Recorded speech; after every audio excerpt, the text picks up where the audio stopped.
আমরা এখানে 4-5 জন লিড দিচ্ছি, এর পিছনে আরো 4-5 জন আছে। আমরা আমাদের 5 জনকে নিয়ে গেলে সমাধান হবে না। নারী হয়ে কি আমরা ভুল করলাম নাকি? জন্মটা আমাদের ভুল হয়েছে নাকি? আমরা কোথাও কোনো সুরাহা পাইতেছি না। এভাবেই থাকবো, আমাদের দাবি আদায় না হওয়া পর্যন্ত আমরা এভাবে মারা যাবো।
সবাই কিন্তু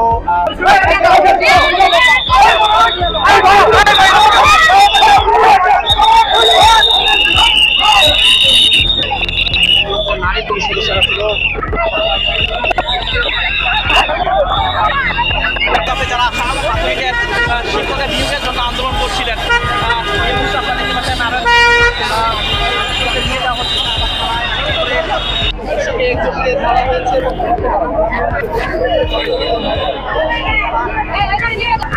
আমরা এখানে 4-5 জন লিড দিচ্ছি, এর পিছনে আরো 4-5 জন আছে। আমরা আমাদের 5 জনকে নিয়ে গেলে সমাধান হবে না।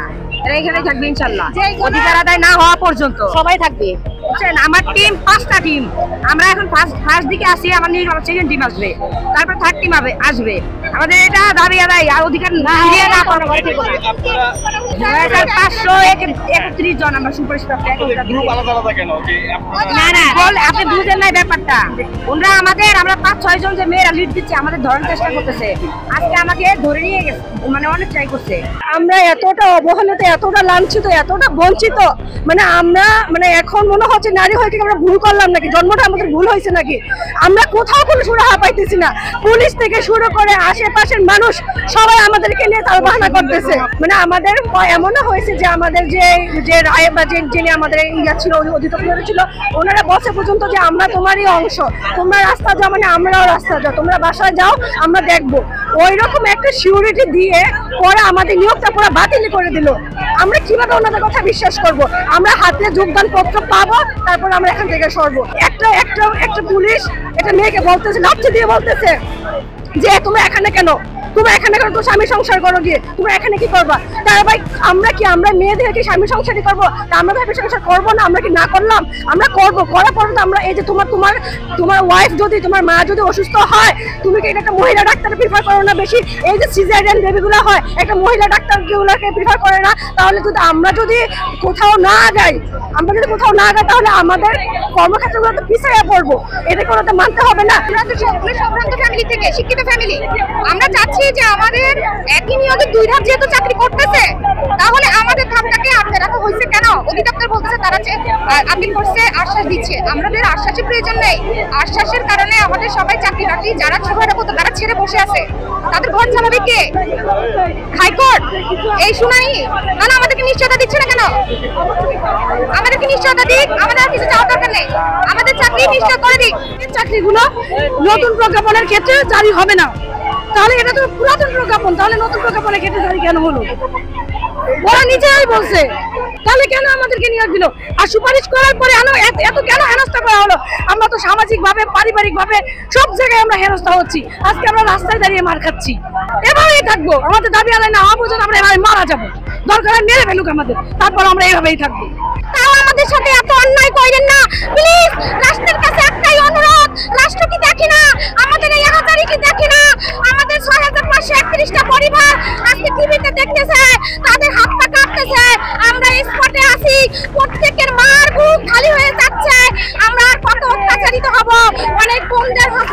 হয়ে গেছে, আমরা আর পারতেছি না, আমাদেরকে দয়া করুন।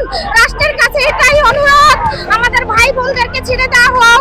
অনেককে থানায় নিয়ে যাওয়া হয়েছে, আমরা যতক্ষণ পর্যন্ত দাবি আদায় না করব, আমরা যত অত্যাচার করা হোক, আমরা এখান থেকে রাজপথ ছাড়বো না। আপনাদের মধ্যে থেকে আমার এই প্রশ্ন সবাইকে জানাই দিতে চাই। আমরা আজকে শান্তিপূর্ণ অবস্থান কর্মসূচি, আসলে সারা বাংলার মানুষ তো আর জানে না যে আমরা কিসের জন্য রাস্তা ব্লকেট শাহবাগ ব্লক করলাম শাহবাগের রাস্তা। সেজন্য জানান দেওয়ার জন্য আমরা শান্তিপূর্ণ অবস্থান কর্মসূচি করছিলাম, যাতে এই দেশের মানুষ জানতে পারে, সকলে জানতে পারে, রিক্সাওয়ালা থেকে শুরু করে সকল সুশীল সমাজ সকলে যেন জানতে পারে আমাদের সাথে অমানবিক বৈষম্য করা হয়েছে। আমাদের সাথে এক দেশে দুইটা নীতি, একটা বিধিমালায় দুইটা নীতিতে হইতে পারে না। আমাদের এই সরকারের আমলে আমাদের সুপারিশ প্রাপ্ত করছে, এই সরকার আবার আমাদের বাতিল ঘোষণা করছে। এই সরকার বুঝেই তো আমাদের সুপারিশ প্রাপ্ত করছে।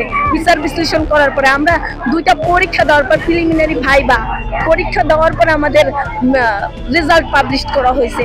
আর এখানে কোনো কোঠার কোনো কথা নেই, এটা একটা বিধিমালা, 19 বিধিমালা, এটা 19 বিধিমালা অনুযায়ী আমরা এই বিধিমালা আমাদের সুপারিশ প্রাপ্ত করা হয়েছে।